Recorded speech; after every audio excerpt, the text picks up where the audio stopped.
It's New York Day! Yay! I'm so excited! And also like terrified, but excited!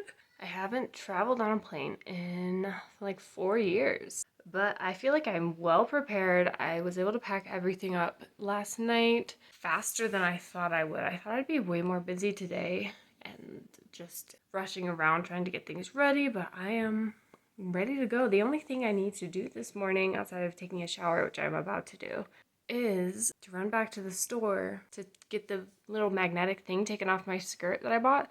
For whatever reason, when I checked out, the lady did not take off that little magnetic beeper, and then when I went through the doors, it didn't catch that there was still that magnetic tag on there. So I have to go back. This morning I did my nails.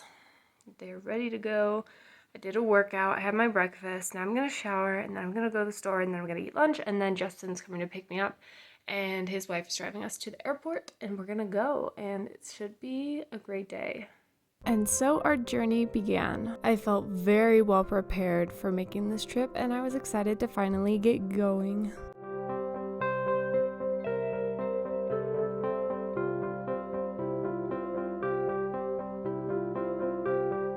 We flew out of the Salt Lake City airport on the first snowy day of the winter season.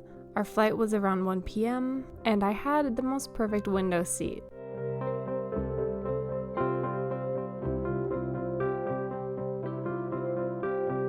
After we boarded the plane, they had to de-ice the plane because there were winter conditions. The flight was 5 hours, flying directly from Salt Lake City to JFK.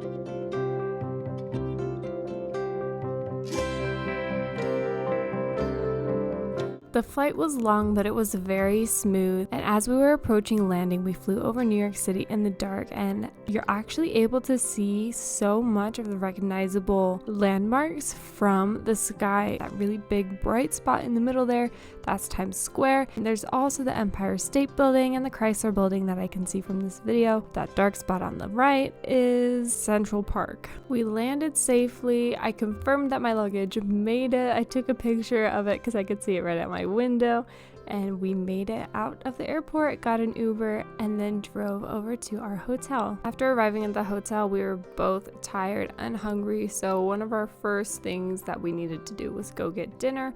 We found a place around the corner that was serving falafel and halal food. It was pretty good. After dinner, we came back and I unpacked my suitcase. I am the kind of person that has to settle in and unpack as soon as I get home or get to a destination. Since we were going to be in New York City for a whole week, I didn't want to live out of my suitcase. I'd rather live out of a closet. We made it to New York! Yay!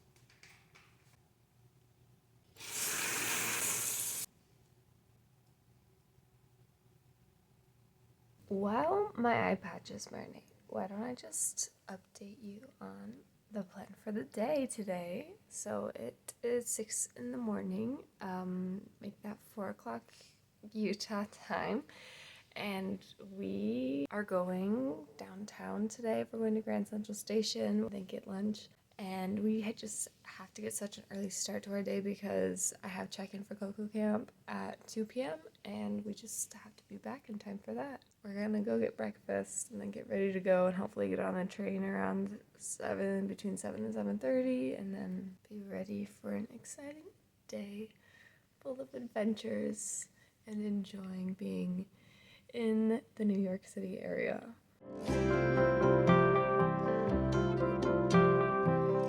Then we started our trek into New York City. It was a beautiful cold morning. We had to walk to the train station in order to get into the city.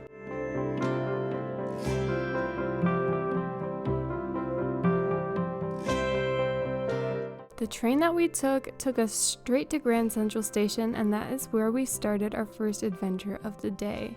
Grand Central Station is incredible. It is huge when you're inside there. It just feels like the most massive, spacious space. But when you go outside, you notice that Grand Central Station is actually probably the smallest building you'll find in New York City. Everything else is so huge compared to it. My first impression of being out walking around in New York City was much different than I expected it to be. I was expecting it to be very overwhelming and intimidating, but honestly it has a strange small vibe to it, almost as though you're walking around on a set. It doesn't quite feel real, and it really feels so much smaller than it actually is. We spent the morning walking around. We ended up down at the East River. We took some pictures there.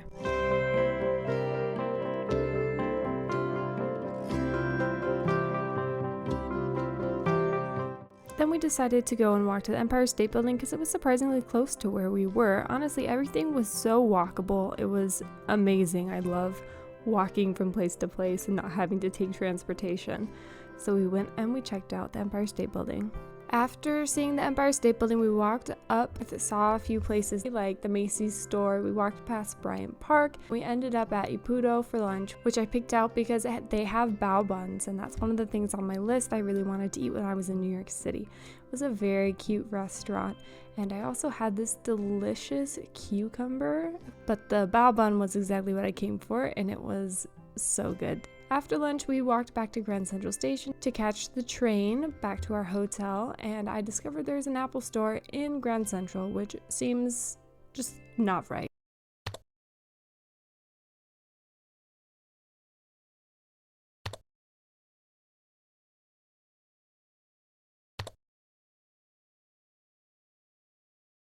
After Coco Camp finished up, it was time to head back into the city for more adventures. Today we were doing some general sightseeing. Honestly, one of my favorite things to do in a new place is just to walk around and see things, and that's exactly what this day was going to be.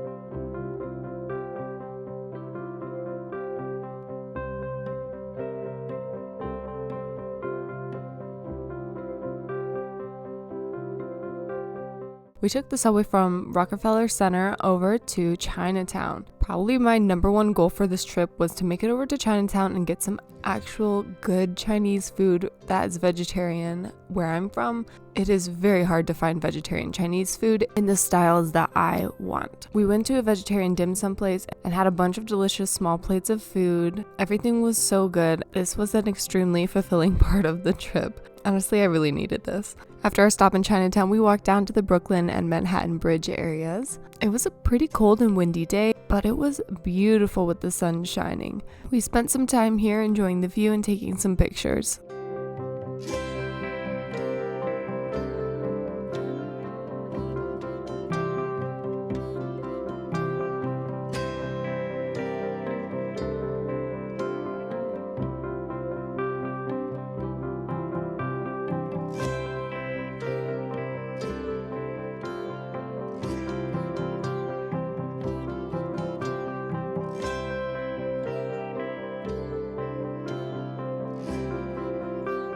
We spent the rest of our day continuing to walk around and look at things, and for dinner we had hot pot, which again, something else I needed to have on this trip before we left, complete with tuobing for dessert. The next day was our last full day in New York City, and it was gonna be a big one. We started the morning having to make a run to Target because we found out that the breakfast buffet that previously had been included with our stay was no longer included in our stay, and it was $20 a person. Our first stop for the day was this Japanese museum, and it was a lot different than we thought it was going to be and kind of weird, and I would not go back and would not recommend it.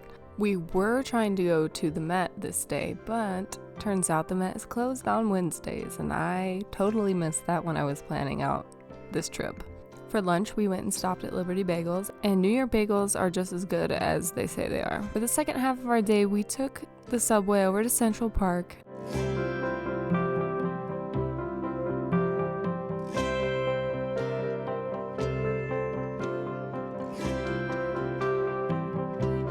We walked through the park and went to the Guggenheim, which was an excellent museum compared to the Japanese one we went to in that morning. I had a lot of fun looking at the exhibits.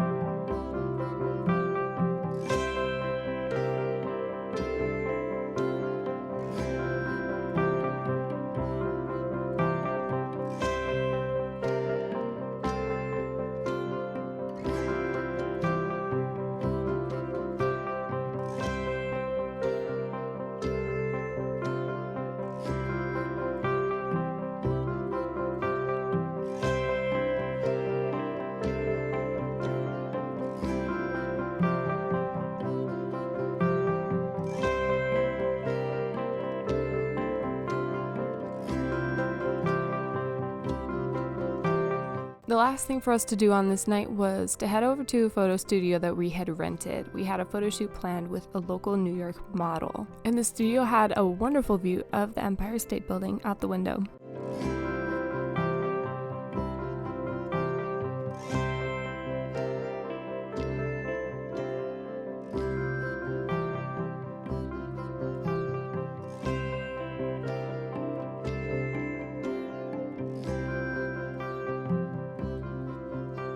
The model that we got to work with is named Yi Xiao, and it was very cool getting to work with her because I got to speak in Chinese. I don't get a lot of opportunities to use my Chinese in Utah. And some quick New York City statistics while we're looking at this photo shoot footage. While we were there, we clocked about 21,000 steps every single day and 12 miles of walking. It didn't feel like that much walking while we were doing it. Everything felt so close and so walkable. It was amazing. I absolutely loved it. And the Asics that I had brought on this trip were absolutely the star of the show. They kept my feet from hurting. And although walking that much every day made me physically tired, my feet and my hips and my knees never started hurting because those shoes just did everything I needed them to for this trip.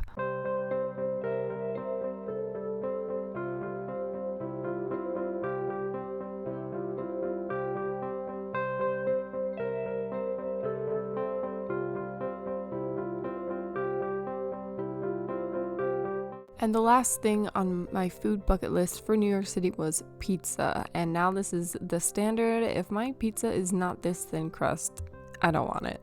The next day, we had to prepare to go home. We had a very calm morning. We had plenty of time to pack. We actually did a bonus photo shoot in the hotel room. We almost missed our flight just because of some complications going through security check, but also because we were at the very last gate in the terminal and we had to walk like a whole mile to get down to our gate, and it took so long. We just kept walking and walking and walking and walking and walking, and finally we got there as soon as they started boarding, but it really felt like we were never gonna make it. Then we had another 5-hour flight home. Again, a wonderful flight. It was very smooth. I'm very grateful that we were able to travel so safely, and this flight in particular was also one of the most beautiful flights I've ever been on because the entire way home it was clear all the way to the ground, which was absolutely incredible. It's so cool how much detail you can see from 30,000 feet up.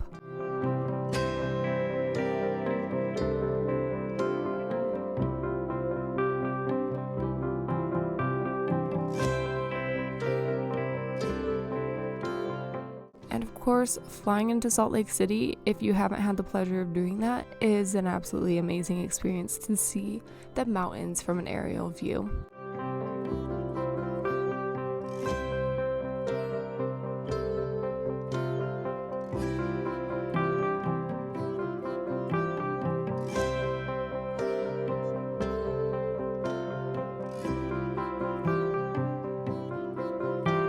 That is it for my New York City travel vlog. I thoroughly enjoyed this trip and I hope to be able to go back to New York City someday soon. Thank you for watching.